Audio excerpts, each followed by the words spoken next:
मैंने कहा ना आपको, कोई श्रेया नाम की लड़की नहीं रहती। लगता है शायद आपने गलत फ्लैट की बेल बजाई है। पिछले 2 महीने से हम लोग यहाँ रह रहे हैं। भैया मैं कोई श्रेया को नहीं जानता। तुम कौन हो? कहाँ से आए हो?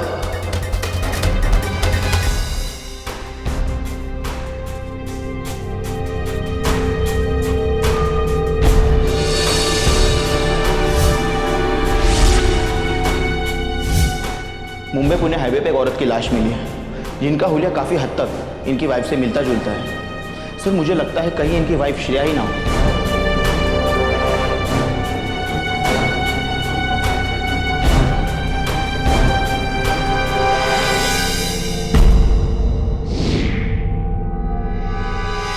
नमस्कार, सावधान इंडिया इंडिया फाइट्स बैक में मैं सुशांत सिंह आप सभी का स्वागत करता हूं। आज हम देखेंगे महाराष्ट्र के शहर मुंबई की एक वारदात।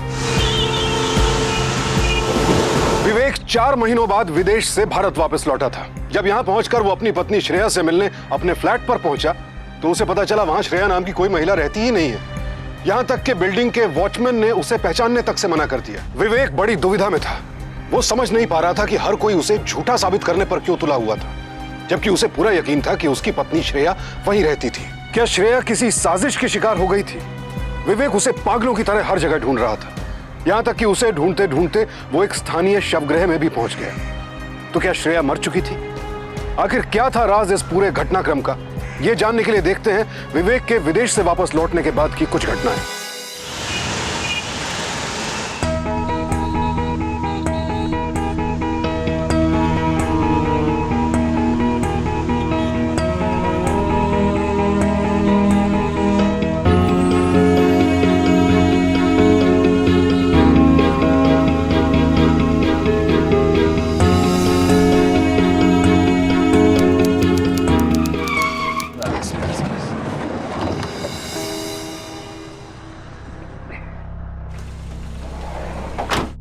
अरे रुको, कहाँ जा रहे हैं आप?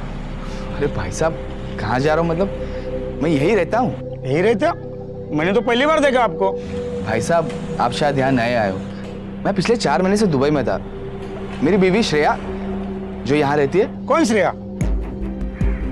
श्रेया जो 302 में रहती है। 302 में तो जगन्नाथ जी यादव रहते हैं। जी सही कहा आपने, हम उन्हीं के किराएदार हैं। अब चलो। हाँ शुक्रिया।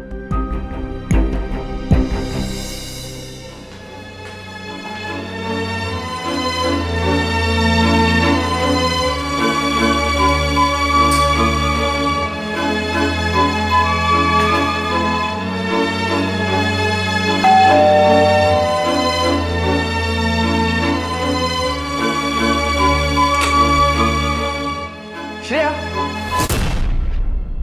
जी बोलिए। आप? जी आपको किससे मिलना है? श्रेया मेरी वाइफ। मैं और श्रेया यहाँ रहते हैं। लगता है शायद आपने गलत फ्लैट की बेल बजाई है। पिछले 2 महीने से हम लोग यहाँ रह रहे हैं। ऐसे कैसे हो सकता है? लगता है श्रेया ने आपको मेरे साथ मजाक करने कहा है। आप उनकी दोस्त हो ना? क्या बकवास कर रहे हैं? यहाँ कोई श्रेया नहीं रहती। लेकिन पिछले 6 महीने पहले मैं और मेरी बीवी श्रेया यहाँ शिफ्ट हुए थे। अरे बेटा तुम? आंटी वो श्रेया तो 2 महीना पहले ही फ्लैट छोड़ के चली गई। उसने तुमको बताया नहीं? चली गई? हाँ।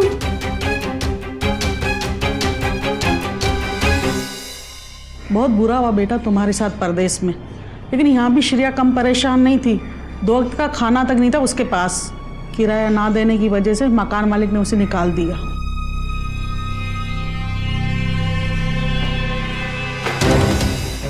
निकलो यहाँ से, चलो यहाँ से। भैया प्लीज प्लीज थोड़ा और टाइम दे दीजिए, मैं पक्का आपके सारे पैसे चुका दूंगी। जितना डिपॉजिट मुझे तेरे पति ने दिया था उतनी मोहलत मैं तुझे दे चुका हूँ। अब फ्लैट खाली करो मेरा, चलो यहाँ से। प्लीज भैया समझने की कोशिश कीजिए प्लीज। ये प्लीज प्लीज तो ना मुझे तुझे बोलना चाहिए। मुझे तेरी दुख भरी कहानी सुनने में कोई इंटरेस्ट नहीं है। प्लीज मेरा फ्लैट खाली करो, माफ करो मुझे तुम। जाओ यहाँ से। भैया भैया प्लीज ऐसा मत कीजिए भैया। भैया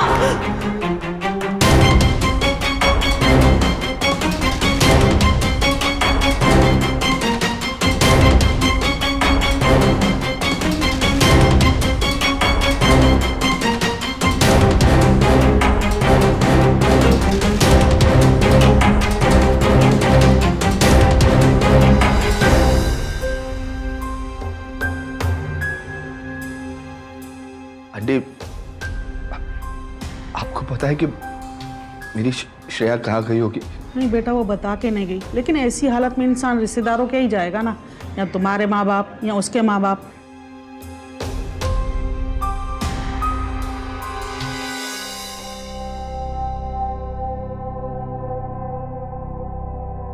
मेरे शहंशाह विवेक, आपकी बेगम को ये घर ताजमहल से भी ज्यादा सुंदर लगता। आओ।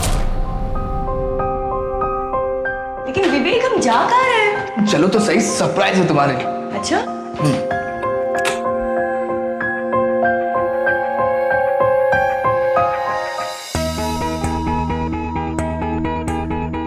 हमारी नई जिंदगी का छोटा सा आशियाना। शायद यहाँ ना लगेज रखेंगे, यहाँ होगा हमारा किचन, यहाँ होगा हमारा ड्राइंग रूम, और तुमने ये देखा बैल्कनी, हम यहाँ झूला लगेंगे और शाम को साथ में चाय पियेंगे। ये है हमारा मास्टर बेडरूम, हमारा आशियाना। कैसा लगा?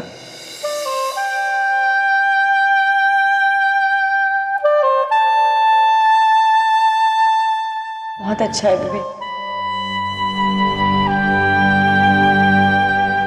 अच्छा लगा तो ये आंखों में नमी क्यों? विवेक, मैं सोच रही थी आज हमारे माँ बाप हमारी शादी से नाराज नहीं होते तो आज। खैर, मैं भी कितनी बेवकूफ हूं ना, इतनी अच्छे दिन पे फिर वही पुरानी बात। घर बहुत बहुत अच्छा है। तुम सच कह रही हो कि मेरा दिल रखने के लिए? मेरे शहजादे विवेक, आपकी बेगम को ये घर ताजमहल से भी ज्यादा सुंदर लगता। रियली। सच?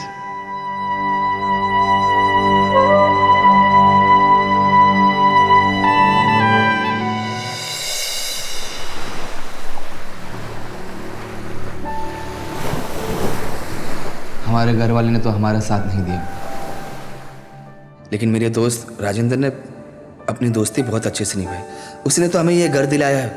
वाकई राजेंद्र भाई बहुत अच्छे हैं। और नहीं तो क्या, उसने तो कहा था कि शादी के बाद यहाँ मुंबई आ जाना। सोचो अगर हम आगरा या उसके आसपास होते तो हमारे घर वाले तो हमारा जीना ही मुश्किल कर देते।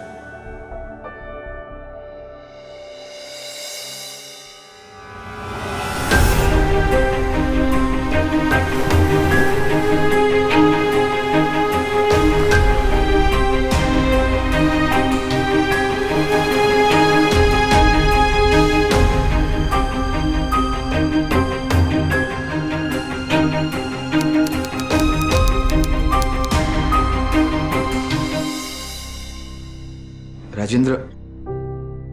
विवेक, यार कैसा है तू? यार मैंने तो उम्मीद ही छोड़ दी थी कि तू दुबई से कभी वापस भी आएगा। कैसा है तू? और तूने मुझे फोन क्यों नहीं किया, खबर क्यों नहीं किया तूने मुझे? मैं एयरपोर्ट आ जाता तुझे रिसीव करने के लिए। ये सब ठीक है राजेंद्र, तुम जानते हो कि श्रेया कहाँ पे है? क्योंकि आज मैं घर पे गया तो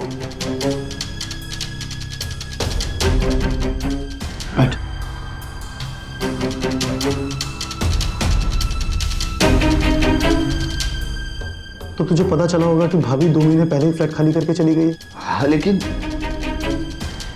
श्रेया गई तो गई कहाँ? मेरी आंखें तरस रही है उसको देखने के लिए। यार मैं भी कब से भाभी को लेकर ही परेशान हूँ। उस मुश्किल घड़ी में उन्होंने मुझे फोन भी किया था। भाभी? हाँ भाभी। हेलो राजेंद्र भाई, मकान मालिक ने धमकी दी है कि अगर कल सुबह तक पैसे नहीं दिए तो मकान से बाहर निकाल देगा। प्लीज कुछ मदद कर दीजिए। भाभी, पर अभी तो मैं तिरुपति आया हुआ हूँ। आप एक काम कीजिए, आप अपने मकान मालिक को सिर्फ 3 दिनों के लिए मना लीजिए। उसके बाद मैं जैसे ही पहुंचूंगा मैं किराया उसके मुंह पे दे के मारूंगा, ठीक है? फिर जब 3 दिन बाद मैं तिरुपति से मुंबई वापस आया तो मैंने भाभी को फोन करने की बहुत कोशिश की, लेकिन उनका फोन नहीं लगा। फिर जब मैं उनके फ्लैट पे गया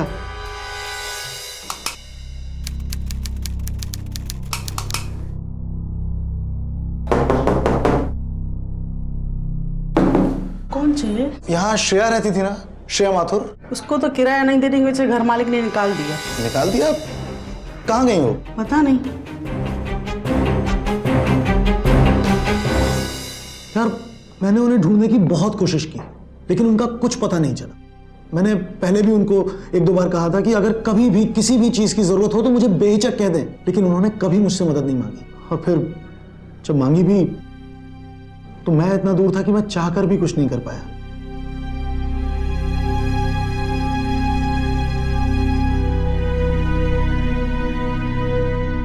यार तू दिल छोटा मत कर, भाभी जहां भी होंगी बिल्कुल ठीक होंगी। लेकिन यार तू भी कमाल करता है, विदेश जाकर 4 महीने तक कोई फोन नहीं, कोई कॉल नहीं, कोई खोज खबर नहीं।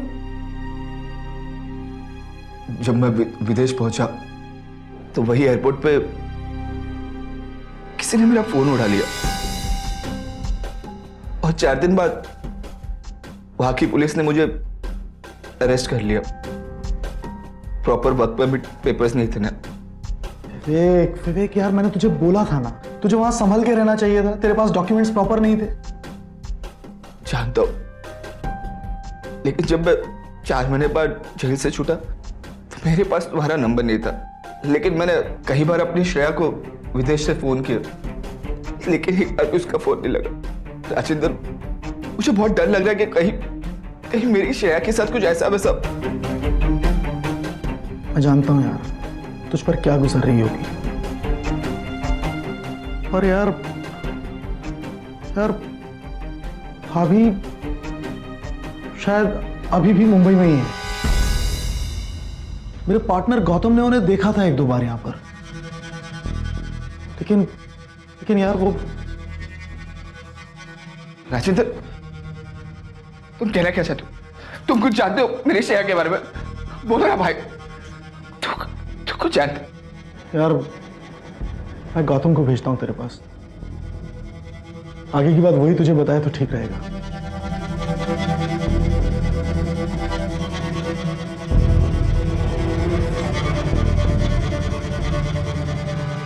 अपने पड़ोस वाली महिला और राजेंद्र की बातें सुनकर विवेक को इतना तो यकीन हो गया था कि उसकी गैर मौजूदगी में श्रेया ने अपना वक्त बेहद मुश्किल और तकलीफों में गुजारा था।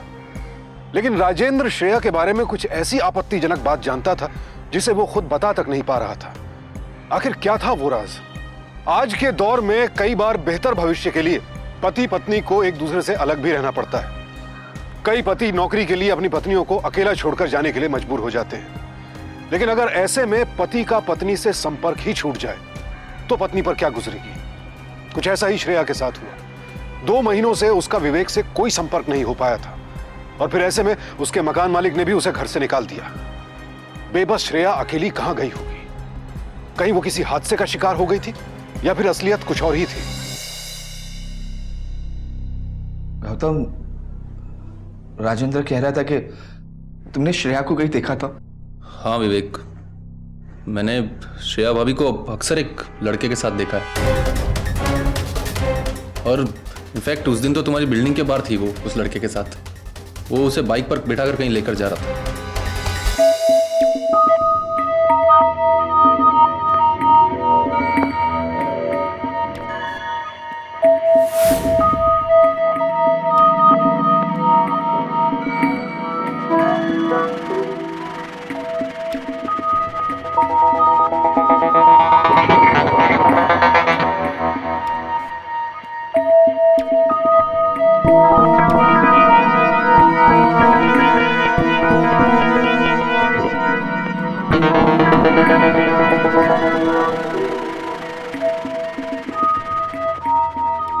श्रेया भाभी? गौतम, तुम कहना क्या चाहते हो? हाँ यार विवेक, तू भड़क मत मुझ पर। मैं तुझे सिर्फ इतना कहना चाहता हूं कि मैं सच बोल रहा हूं। तुझे मुझ पर भरोसा नहीं है तो खुद जाकर उससे पूछ ले, और तू चल मेरे साथ। वो लड़का अक्सर उस दुकान पर आता है।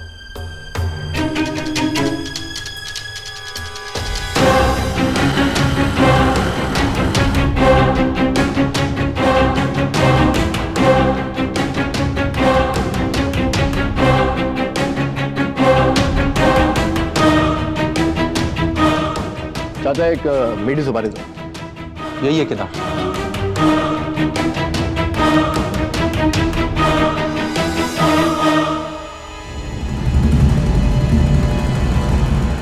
श्रेया कहाँ है? कौन श्रेया? देखो, झूठ मत बोलो, मैं जानता हूं कि तुम श्रेया को जानते हो। भैया मैं कोई श्रेया को नहीं जानता। तुम कौन हो? है कहाँ से आए हो? एक तू झूठ मत बोल, मैंने खुद तुझे श्रेया भाभी को बाइक पर बिठाकर उनके घर के बाहर से ले जाते हुए देखा है। सच सच बता भाई को, कहाँ है श्रेया भाभी? भैया मैं तुम्हें नहीं जानता, तुम कौन हो? है कैसी बातें कर रहे हैं? पकड़ ली।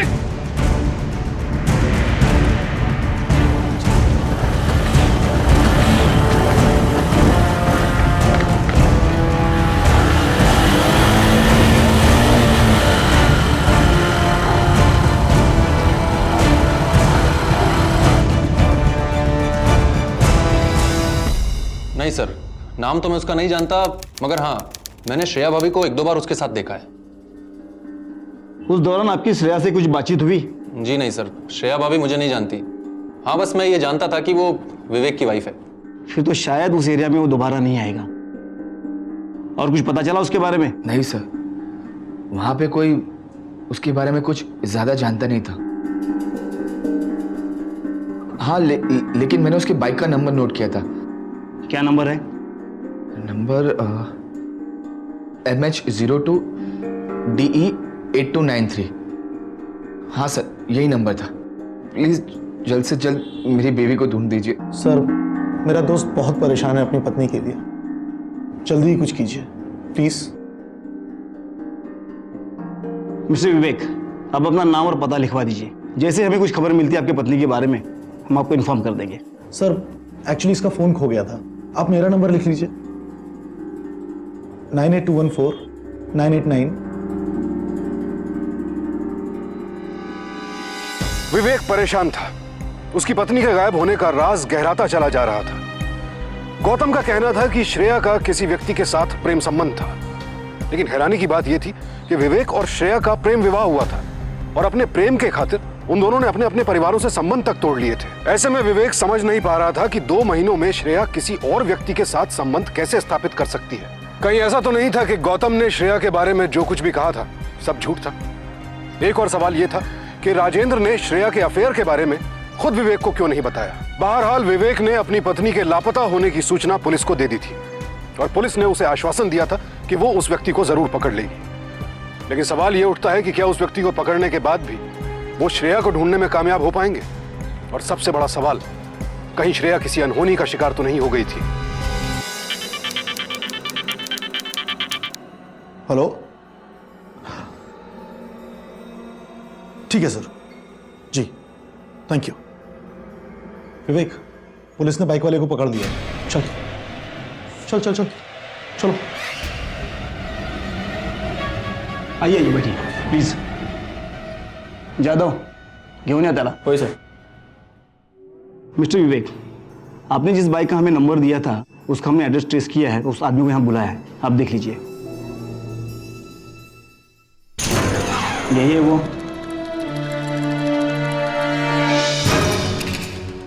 नहीं सर, ये वो आदमी नहीं है। मैंने बोला था ना साहब, मैंने बाइक केदार को बेची थी। अरे तूने केदार को बाइक बेची थी तो उसके नाम पे पेपर ट्रांसफर क्यों नहीं किए? खामखा दिमाग का दही कर दिया। सर गलती हो गई, अभी तो जाने दो। पहले मुझे ये बता कि ये केदार है कौन और करता क्या है, उसके बारे में मुझे पूरी जानकारी चाहिए। उसका पूरा नाम, उसका पता, सब कुछ। सर मैं उसका पूरा नाम तो नहीं जानता हूँ, पर उसका नंबर है मेरे पास।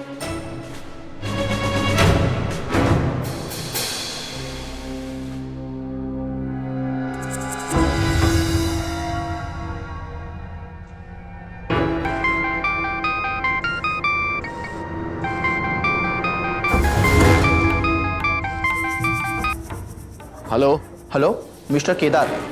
जी हाँ। कॉन्ग्रेचुलेशन सर, आपका मोबाइल नंबर हमारे लकी ड्रॉ में सिलेक्ट हुआ है।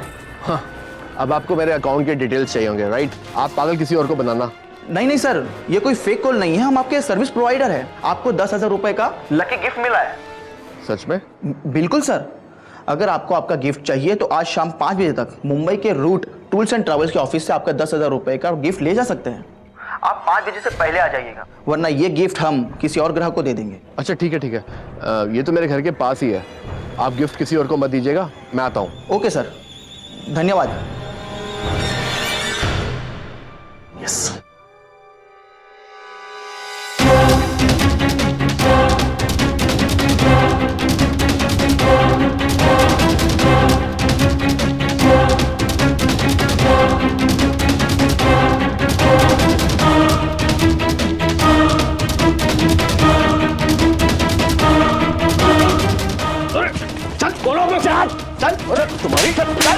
कौन हो? चल यहाँ से बता, अब सब कुछ बता दे। बता। हाँ सर, मैं श्रेया को जानता था। मैं उससे पहली बार इंश्योरेंस पॉलिसी देने के लिए मिला था, लेकिन वो इंश्योरेंस पॉलिसी लेने की बजाय मुझसे खुद जॉब मांगने लगी। देखिए मैम, हमारी कंपनी की ये पॉलिसीज है, अगर आप इसमें इन्वेस्ट करेंगी तो आपको बहुत फायदा पहुंचेगा। आप मुझे पॉलिसीज क्या बेच रहे हैं? मुझे खुद जॉब की जरूरत है। अगर आप मेरी कुछ मदद कर दी तो बहुत अच्छा होगा।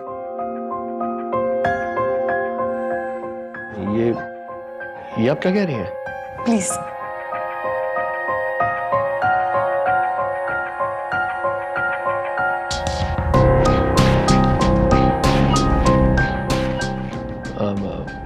ठीक है, मैं आपकी मदद कर सकता हूँ। मैं आपको अपनी कंपनी में पॉलिसी एजेंट की नौकरी दिलवा सकता हूँ, लेकिन आपको मेरे अंडर रहना पड़ेगा। और हाँ, आपको मंथली तनख्वाह नहीं मिलेगी। आप जितनी पॉलिसी करेंगी उतने पर आपको कमीशन मिल जाएगा। बोलिए, अगर आपको मंजूर हो तो मैं बात करूँ? जी, कुछ ना करने से तो यही अच्छा है ना।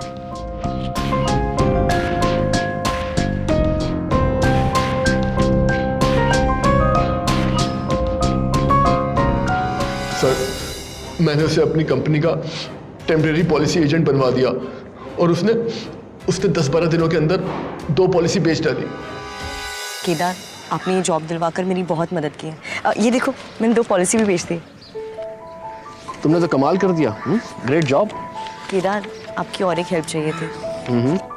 तो मुझे कल अपना फ्लैट खाली करना है, तो अगर तुम्हारी नज़र में कोई सस्ता फ्लैट हो तो प्लीज़ मुझे दिलवा दो।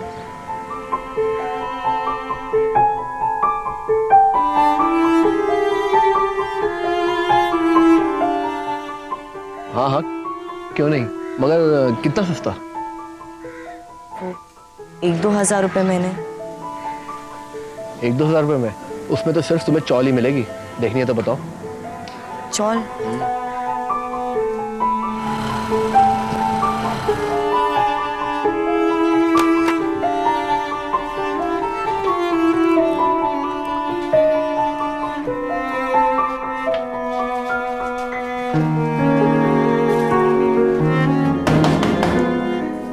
नमस्ते मौसी। नमस्ते। नमस्ते। ये वो लड़की जिसका मैंने आपसे जिक्र किया था, श्रेया नाम है इसका। इसको अपनी खोली दिखा दो। आ जाओ बेटा, आ जा। देख, कमरा देख ले। वाह मौसी, कमरा तो बहुत अच्छा बनाया। पंखा भी एक नंबर है।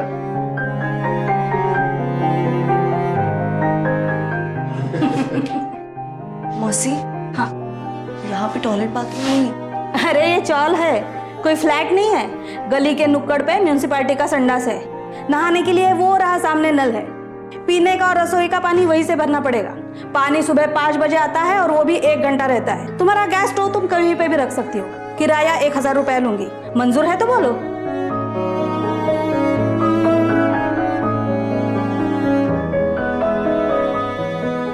हाँ, 1000 रुपये नॉमिनल है। चलो आ जाओ। आओ।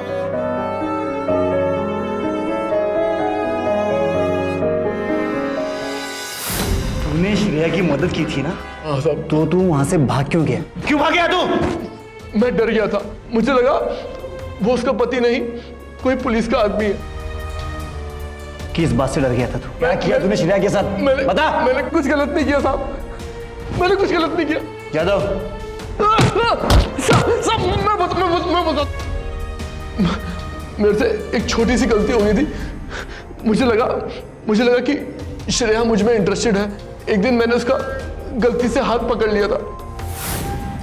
देखो, तुम पैसे की चिंता बिल्कुल मत किया करो।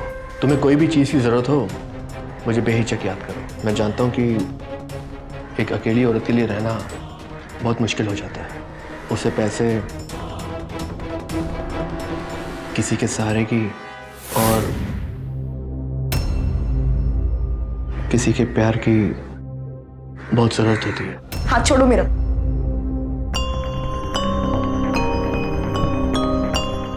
अरे, तुम मुझे गलत समझ रही हो। देखो, मैं तुम्हारे भले के लिए सोचता हूँ। देखो, मेरी बात समझने की कोशिश करो।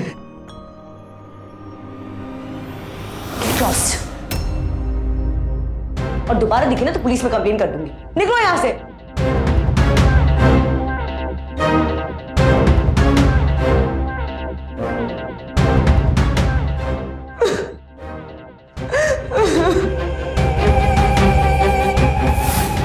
साहब मैं तो दिलासा देने के लिए उसका हाथ पकड़ा था। मैं सब समझता हूँ कि तू श्रेया को किस तरीके का दिलासा देना चाहता था। बता श्रेया कहाँ है, बता कहाँ है वो। सर गणेश चौल, खोली नंबर 17।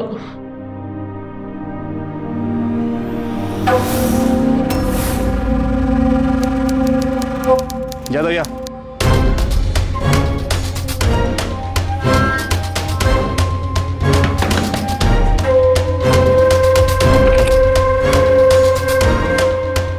मौसी मला सांगा, यहाँ पर कोई श्रेया नाम की लड़की रहती है?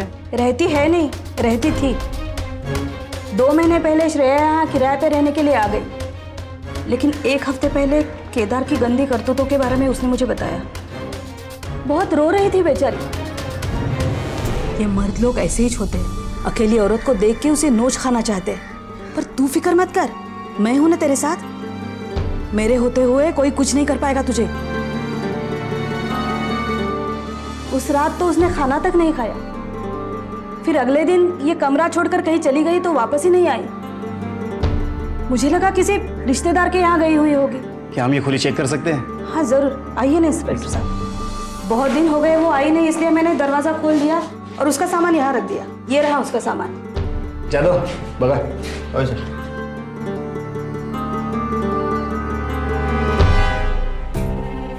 साहेब फक्त हे कपडे आणि ही फ्रेम सापडली। फोटो?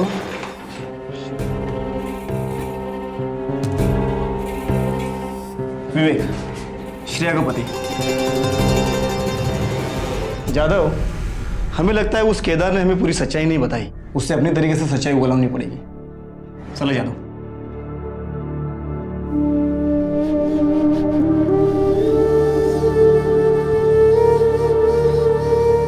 बाप्पा करे और तुझे तेरी बाइक को वापस सही सलामत मिले।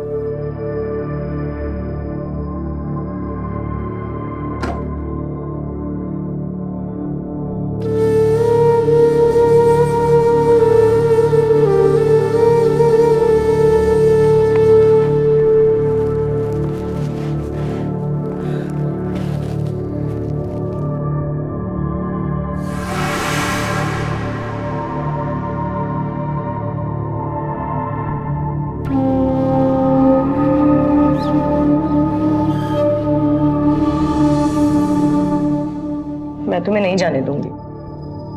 बाबा बस कुछ ही दिनों की बात है। इनफैक्ट मैं तुम्हें भी साथ में लेके जाना चाहता था, पर पहले मुझे अकेले जाना होगा और कुछ काम धंधा ढूंढना होगा। लेकिन विवेक, जॉब मिल तो जाएगी ना? ऑफ कोर्स मिलेगी, और मैं बहुत जल्द तुम्हें दुबई भी बुला लूंगा। विवेक, पर तुम्हें नहीं लगता तुम्हारे जाने से पहले हम मेरे पापा से और तुम्हारे भाई से एक बार मिल लेना चाहिए? नहीं श्रेया, मुझे उन पर कोई भरोसा नहीं। पता नहीं वो हमें वापस अलग करने की सोच है। विवेक, लेकिन एक बार मिल तो लेना चाहिए ना? तुम्हें मुझ पे भरोसा नहीं है श्रेया? मैं अपने तरीके से सब ठीक कर दूंगा। कैसी बात कर रहे हो? मुझे तुम पर पूरा भरोसा है। तुम जो भी करोगे सही करोगे।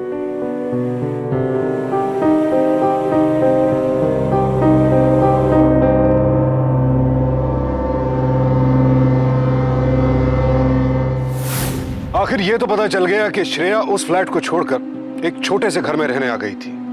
विवेक ये जानकर बेहद दुखी था कि उसके पीछे उसकी पत्नी श्रेया को इस छोटे से घर में रहना पड़ रहा था, जहां उसे न सिर्फ पैसों की तंगी का बल्कि केदार जैसे लोगों का सामना भी करना पड़ रहा था। धीरे धीरे श्रेया से जुड़ी सच्चाई तो विवेक के सामने आ रही थी, लेकिन श्रेया को ढूंढने में वो अब भी नाकाम रहा था।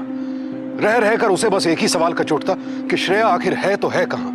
क्या वो जीवित भी है या फिर वो अपनी इस बिखरी जिंदगी से रूठकर कहीं दूर चली गई है? श्रेया नाम की औरत यहाँ रहती थी, कहाँ है? वो तो नहीं है। आप कौन? मैं टिकट एजेंसी से हूँ। श्रेया ने हमारे सेट से ट्रेन के टिकट खरीदा था और उसके पैसे भी नहीं दिए। मैं जब भी यहाँ आता हूँ ताला दिखाई देता है। आज मुझे घर खुला दिखाई दिया। कहाँ है श्रेया? श्रेया ने टिकट खरीदी? जी हाँ। कहाँ की टिकट मिली थी? सर ये लीजिए टिकट की कॉपी।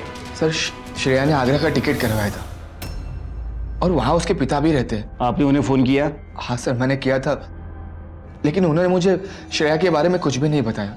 दरअसल बात यह कि मैंने और श्रेया ने शादी उनकी मर्जी के खिलाफ की थी।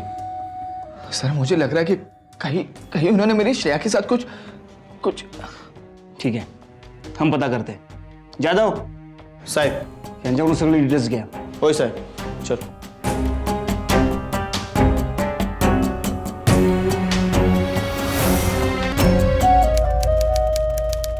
हमने रेलवे अथॉरिटीज में चेक किया तो पता चला कि श्रेया मुंबई से उस दिन ट्रेन में चढ़ी नहीं थी. इसलिए ट्रेन की टीटी ने वो बर्थ नंबर किसी प्रशांत नाम के पैसेंजर को पनवेल से अलर्ट की थी. सर अगर श्रेया आगरा नहीं गई तो फिर गई कहाँ? साहब मुंबई पुणे हाईवे पे एक औरत की लाश मिली है जिनका हुलिया काफी हद तक इनकी वाइफ से मिलता जुलता है.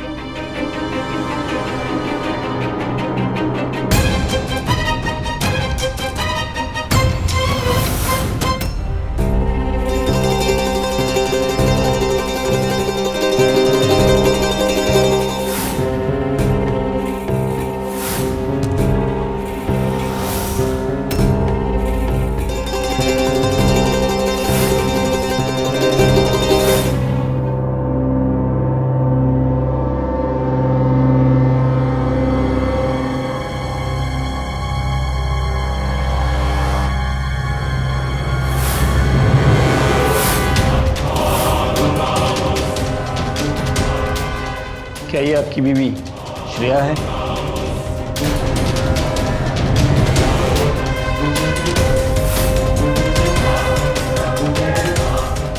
नहीं, ये मेरी बीवी नहीं है. ये मेरी श्रेया नहीं है. नहीं है ये श्रेया.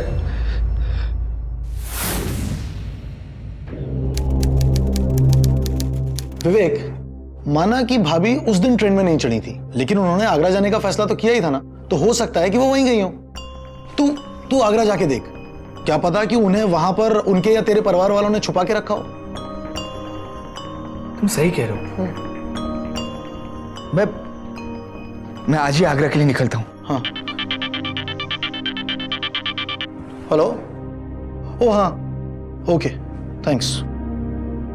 यार मुझे एक इंपॉर्टेंट मीटिंग में जाना है. इसकी आगरा की फ्लाइट करवा दे. ठीक है. चल, Siya man. Thanks. Where's the washroom? That way.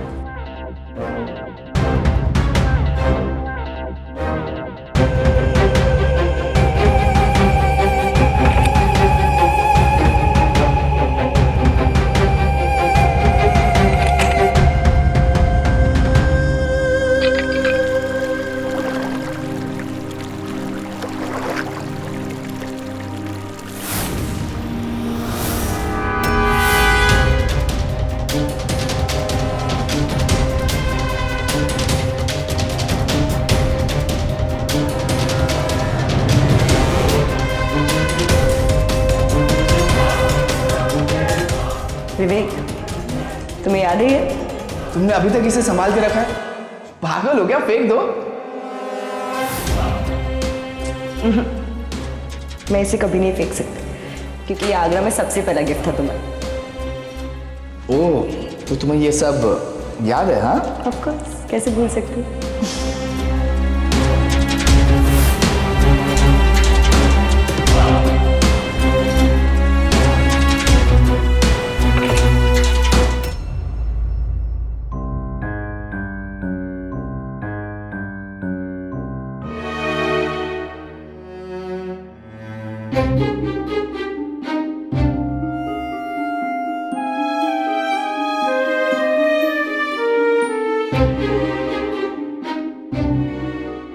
विवेक भाई, क्या वो टेंशन में क्यों लग रहे हो? क्या कभी श्रेया इस घर में आई थी? भाभी नहीं, वो कभी नहीं आई है. क्यों पूछ रहे हो ऐसा? नहीं, बस ऐसे ही. एक्चुअली मुझे कुछ काम है, मैं थोड़ी देर में आता हूँ. ठीक है.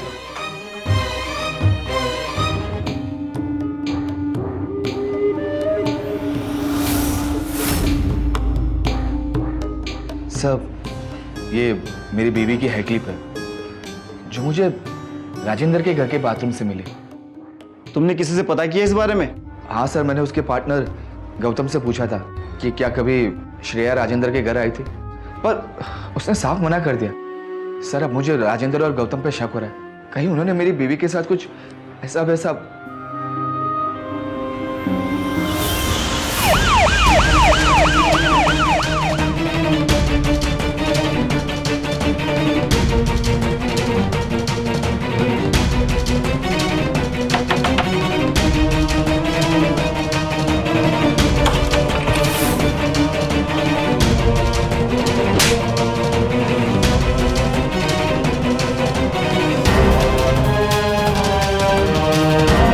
सब कुछ सच सच बता दे, बता। सर मैंने कुछ नहीं किया है। बता मेरी श्रेया का है, बता।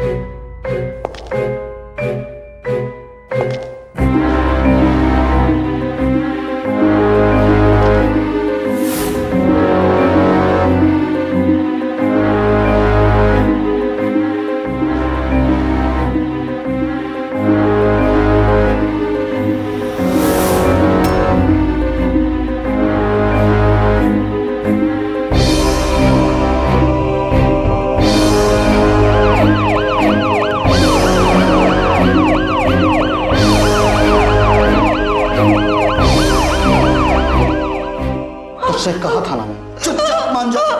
पर तू तो पतिव्रता है। प्लीज प्लीज मुझे जाने दो। मैं वादा करती हूँ, मैं पुलिस से भी कुछ नहीं कहूंगी। प्लीज मुझे मेरे विवेक के पास जाने दो। जाने दूं तुझे, ताकि तू यहाँ से बाहर निकले और तेरा पति तुझे ढूंढ ले। उल्लू का पट्टा लगता हूं मैं। जानती है, अगर तेरे पति को मेरे बारे में पता चल गया तो वो क्या करेगा? खून कर देगा मेरा।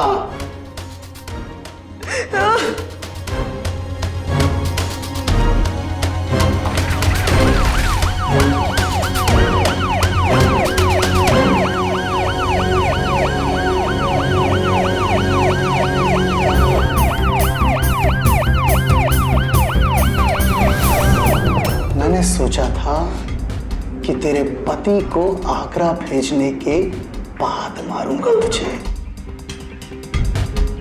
पर लगता है आपकी मौत ठीक है। प्लीज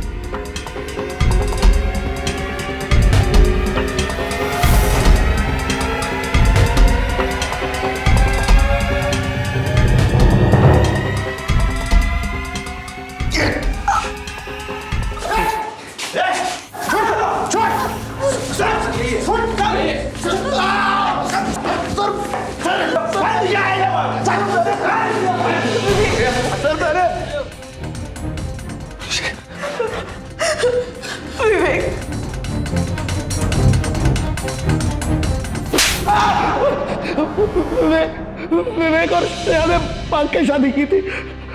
मैंने उसे यहाँ किराए का फ्लैट दिलवाया। उसे विदेश जाने के लिए मैंने ही बोला था। मुझे पता था कि वो अधूरे कागजों के साथ वहाँ पकड़ा जाएगा, और एक दिन ऐसा ही हुआ। मैंने तुम्हें कांटेक्ट करने की बहुत कोशिश की, मेरा कांटेक्ट नहीं हो पा रहा था। राजेंद्र रोज घर पे आता था किसी न किसी बहाने से।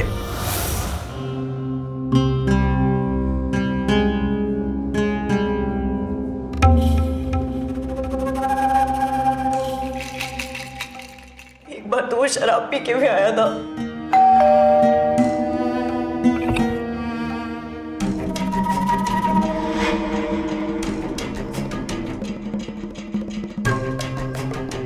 भाभी जी, मैं यहीं पास से गुजर रहा था, सोचा आपसे मिलता है। चलो चलो भाभी चलो। राजेंद्र भाई क्या कर रहे हैं आप? अरे राजेंद्र भाई छोड़िए मुझे।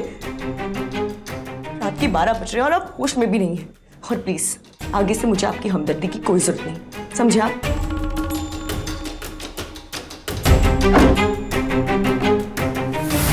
उसे मेरे इरादों की भनक लग गई थी। तो मैंने उसके मकान मालिक को बोला कि किसी भी कीमत पर श्रेया को घर से बाहर निकाल दे, लेकिन वो फिर भी मेरे पास मदद मांगने नहीं आई। पर फिर एक दिन मजबूर होकर वो आगरा जाने के लिए ट्रेन के टिकट का किराया लेने आई मेरे पास। आगरा जाने के लिए ट्रेन के टिकट के पैसे चाहिए थे, अर्जेंटली एजेंट को देने हैं। मैं वादा करती हूँ आगरा जाते ही लौटा दूंगी पैसे। भाभी जी, आप क्यों परेशान हो रही हैं? भाभी, आप जानती हैं ना, और आपके घर वाले तो आपकी शक्ल भी नहीं देखना चाहते। खैर, फिर भी अगर आप चाहती हो तो मैं आपकी मदद करने के लिए तैयार हूं, लेकिन पैसे तो अभी हैं ही नहीं ना मेरे पास। पैसे तो ऑफिस में रखे हैं। आप एक काम करो, आप मेरे साथ ऑफिस चलो, मैं वहीं से निकाल के दे देता हूं। मैं श्रेया को अपनी कार में बिठाकर जबरदस्ती पार्टी गांव में एक जगह है मेरी, वहां ले गया।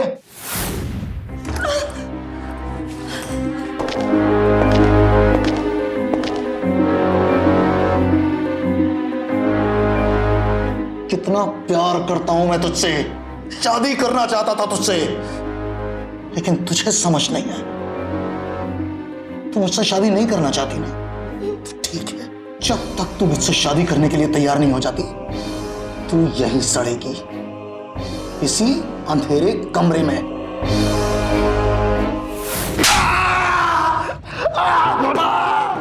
अब रोना बंद करो। हाँ, देखो उस कमीने राजेंद्र को उसके किए की सजा मिलेगी। तुम रो मत, मैं हूं तुम्हारे साथ। अंत में विवेक का सबसे भरोसेमंद दोस्त राजेंद्र ही अपराधी निकला। श्रेया को बंधक बनाकर रखने के जुर्म में उसे आईपीसी के सेक्शन 365, श्रेया को मोलेस्ट करने के लिए आईपीसी के सेक्शन 354 और 509 के तहत 7 साल कैद की सजा सुनाई गई। उसके दोस्त गौतम को भी गिरफ्तार कर लिया गया और पुलिस को गुमराह करने के जुर्म में उसे आईपीसी के सेक्शन 203 के तहत 2 साल कैद की सजा हुई। आजादी तो मिल गई, लेकिन आजाद भारत में औरतों की स्थिति में कोई खास बदलाव नहीं आया। उल्टे महिलाओं के साथ होने वाले अपराधों की संख्या साल दर साल लगातार बढ़ती जा रही है।